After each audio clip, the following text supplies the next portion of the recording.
Bro and sis, kita ketemu lagi dalam podcast Lanjut Gus. Ya, kita kedatangan dua bidadari ini. Ya, kenapa saya katakan bidadari? Ini bidadarinya nggak sembarangan ini. Ya, sama kayak orang bilang malaikat.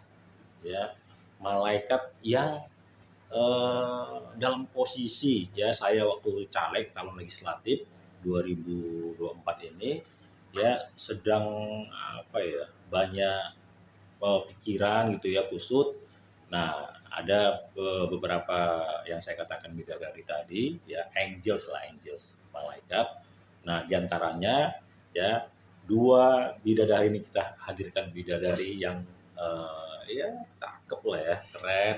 Ya, mereka akan menyampaikan ya menceritakan bagaimana pengalamannya dan tentunya juga bagaimana nanti masukan-masukannya ya, apakah nanti juga mereka perlu memberitahukan apa kekurangan dan kelebihan dari ya pada saat penghitungan di kecamatan ya, kemudian juga hal-hal lain terkait dengan persaingan yang kadang-kala katanya bikin pusing ya kan, bikin mumet gitu ya. Untuk itu ya pertama kita perkenalkan dulu, di sini sudah hadir Evangelis ya. Iya, betul, Evangelista Panjaitan. Iya, Ya. betul. Dan ini ada Sis Indah Pasaribu. Ya. Pertama mungkin Sis Eva ya. Coba selain mungkin menyampaikan nanti ke teman-teman Bro and Sis pengalamannya selama di penghitungan suara lah ya, penghitungan suara waktu di tempatnya itu ya, nanti boleh disampaikan apa nih kira-kira nih pengalaman yang buruk yang terbaik. Silakan Sis. Ya. Hai Bro and Sis, perkenalkan nama saya Evangelista Giovanni Boru Panjaitan. Ya. Saya sebagai staf dari Bapak Agus Hamonangan, dan kebetulan di saat pemilu di saat perhitungan suara saya menjadi saksi di Kecamatan Jagakarsa. Kalau tadi ditanya Bapak bagaimana mungkin buruknya pas perhitungan suara sebagai saksi. Sejauh saya mengikutinya dari awal sampai akhir sih, Jagakarsa khususnya di Jagakarsa itu sebenarnya aman-aman aja Pak. Aman-aman aja. Ya, tidak ada gesek-gesekan. Fine Aja, tidak ada gesek-gesekan antar partai maupun antar saksi lain-lain. Jadi kalau misalnya ditanya keburukannya nggak ada sih Pak. Iya, nggak ada sih, santai aja. Aman-aman aja deh Pak kalau Jagakarsa. Jagakarsa mah is the best Pak. Sip. Terus yang pengalaman yang bikin tidak terlupakan gitu, atau yang spesial apa kira-kira?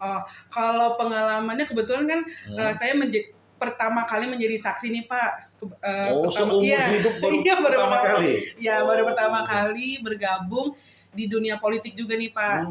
Kalau yang paling berkesan sejauh ini karena kan mungkin nggak cuma dari saksi PSI gitu Pak, jadi bertemu dengan saksi-saksi dari berbagai macam, dari partai-partai lain. Mungkin itu sih Pak menurut saya yang menjadi yang paling berkesan, kenalan dengan partai lain, menjalin dibilangnya tuh komunikasi yang baru, bertemu dengan orang baru lagi, tukar pikiran segala macam. Itu sih Pak yang paling berkesan. Tahan dulu ya Sis Eva ya. Siap Pak. Ini kita sekarang ke Sis Indah ya. Ini dari namanya aja Indah ya kan, seindah penampilannya gitu kan. Nah, Sis Indah di sana juga sebagai saksi dan juga ikut mengikuti itu ya, penghitungan suara ya. Iya Pak. Sebelumnya Bro and Sis, perkenalkan nama saya Indah Sari Pasaribu. Saya sebagai staf Bapak Agus Hamonangan. Di sini saya kemarin pas perhitungan suara di Kecamatan Mampang Perapatan. Iya, Mampang.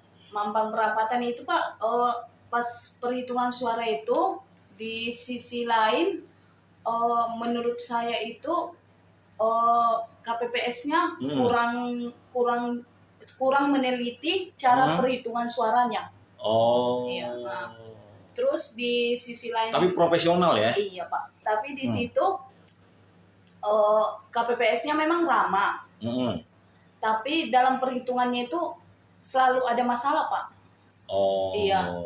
Misalnya kayak kemarin Suaranya beda iya, gitu, yang dihitung dengan yang di tampilannya iya, itu. di plenonya sekian suara, tapi di C1-nya berbeda Pak. Itu ada beberapa kali kejadian? Iya Pak, adalah setiap pleno itu ada misalnya dua kejadian.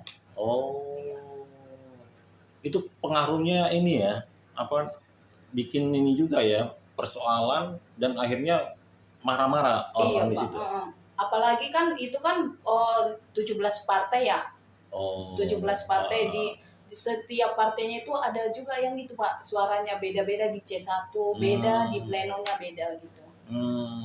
Sering kejadian begitu ya pada saat penghitungan di kecamatan Mampang Perapatan. Iya Pak. Nah itu Bro Ensis, ini masih sedikit ini kita nih omongan kita ini terkait dengan masa penghitungan suara khususnya ya. Soalnya waktu pemungutan suara kan ya tentunya teman-teman ini ya Bro Ensis pastilah milih Agus Samonangan ya kan, dicoblos. Pasti Pak. Iya ya. Kita akan masuk sesi berikutnya. Ini nanti mereka akan menyampaikan apa masukannya ya, apa barangkali ide-ide brilian sehingga nanti juga dengan perolehan suara itu ya tentunya lebih membuat peta ya yang mana gitu ya kira-kira ya, yang mana wilayah-wilayah kelurahan RT RW yang patut untuk lebih dilakukan pendekatan. Ya Bro Ensis, kita akan masuk ke sesi kedua. Jangan lupa tonton terus dalam broadcast Lanjut Gus. Bro Ensis, kita ketemu kembali dalam podcast Lanjut Gus. Ya. Ada tambahannya nih. Jadi nggak berhenti hanya di Lanjut Gus ya. Lanjut Gus, kerja terus. Ya, Lanjut Gus, kerja terus. Kita lanjutkan tadi bincang-bincang kita. Ya, jadi Sis Eva, kalau lihat situasi yang tadi disampaikan, ya, bayangannya tadi sih sepertinya di sana adem gitu ya, kompak, walaupun dengan yang dari partai lain, ya internal PSI. Kemudian kan suka ada yang mau protes gitu ya, protes atau nggak puas, hasilnya gini sih, kok suara gua kecil di sini ya kan, padahal harusnya dengan dia udah banyak katakanlah melakukan kegiatan, melakukan bukan nggak percaya gitu suaranya kecil atau malah mungkin nggak percaya dia nggak dapat kursi gitu, si partainya maupun si calegnya. Nah itu menurut Sis Eko gimana?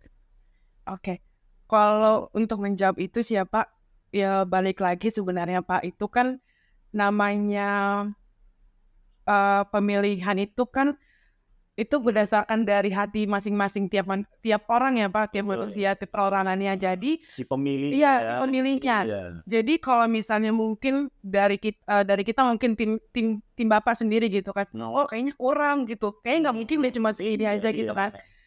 Ya itu maksudnya harus bersiap aja sih Pak, mau menang ataupun kalah. Ya udah terima dengan dia. Jadi sebelum saat pemilihan pun kalau kita di Kristen berserah sih Pak sebenarnya. Jadi kalau udah berserah tuh kayaknya udah udah terima. Aku berserah. Iya, benar dong. Ya udah harus terima, menang puji Tuhan. Kalau ya udah berarti memang bukan rezeki kita di sini. Kalau menurut saya sih begitu sih Pak. Betul-betul wise ya, Sis ya. Nah ini Sis Indah ya, kalau mereka itu kadang yang nggak nerima itu tadi sampai ada ini loh, bikin gugatan gitu ya, melaporkan ke Bawaslu. Ini kayak gini perlu nggak sih? Atau harusnya kayak tadi Sis Eva sampaikan, berserahlah, terimalah, tapi sampai dibawa ke ini loh, ke gugatan ya, nggak sama kayak Pilpres inilah ya, yang kecewa, yang katanya ya dikit-dikit curang, padahal kan kalau udah punya saksi ya serahkan ke saksi kan. Nah, ini perlu nggak sih digugat, dimohonkan, dilaporkan gitu, perlu nggak? menurut seperti itu Pak, nggak usah sih menurut saya. Karena itu kan sebelum kita menjadi caleg atau sebelum kita mau mencalekkan sebagai pilpres atau anggota dewan atau DPR RI, itu kita udah puasa menang. Kalau misalnya kita menang, ya puji Tuhan. Kalau misalnya kita kalah, berarti itu belum rezeki kita dan belum tepat waktu. Belum tepat waktu. Kan indah pada waktunya ya. Ini indah pada waktunya ini. Iya. Terus apa nih kira-kira masukannya ya? Apa mungkin ada ide-ide brilian khususnya buat itulah tadi yang kalian menangkan yang kedudukan Agus Samonangan nih. Apa nih kira-kira masukannya? Mungkin kalau untuk masukannya, karena kan akan menjalani selama 5 tahun ya Pak ya, 5 tahun lagi. Mungkin menurut saya lebih dekat lagi kali Pak ke masyarakat yang mungkin sudah pernah terjamah oleh Bapak maupun yang belum, mungkin yang belum ini tapi memilih Bapak, kan kita bisa memeta-metakan dari itu semua ya Pak ya. Dari hasil Ini kan kita bisa lihat RT mana atau RW mana atau kelurahan mana yang bisa kita jabah gitu, bisa kita datengin gitu Pak. Kalau menurut saya sih gitu, mungkin lebih mendekatkan ke masyarakat lagi sih Pak. Nah Sis Indah, apa perlu nggak kita khusus udah deh Karang Taruna aja anak muda, atau kita khusus untuk wilayah emak-emak aja nih, atau wilayahnya Naposo Bulung, kira-kira perlu nggak kayak gitu? Masukan saya sih Pak, kalau Bapak ini kan sebelumnya udah kerja ya, iya, langsung ke masyarakat, dan masyarakat tersebut juga udah pada tahu Bapak Agus Samonangan itu kerjanya selama 5 tahun sebelumnya. 5 tahun sebelumnya. Iya, sudah tahu kerjanya. Terus kalau masukannya sih untuk 5 tahun ke depannya, kalau di dalam satu RT atau RW itu suara Bapak misalnya lebih banyak dari sebelumnya, Bapak itu harus memasukkan di RT tersebut atau RW. Ya perlu nggak dilihat ini yang banyak milih waktu itu ibu-ibu itu kan, emak-emak, ya udah besok-besok lebih banyak di ini aja nih, ditampung aspirasinya ibu-ibu. Iya Pak. Gitu ya. Karang Taruna juga yang mana mereka kebutuhannya gitu ya. Ini Bro and Sis ya, ini masukannya dan juga tadi adanya ide-ide brilian dari Sis Eva dan Sis Indah, ini betul-betul ya membuat saya harus lebih giat lagi ya, lebih giat lagi ke masyarakat ya, lebih giat lagi ke khususnya yang pemilih yang terbanyak ya tempat itu ya. Bro and Sis, ini akan saya jalankan dan tentunya ini juga untuk kepentingan warga DKI Jakarta. Ya, jangan lupa kita akan kembali ada podcast yang menarik nanti ya, yang ada di dalam podcast Lanjut Gus, Kerja Terus.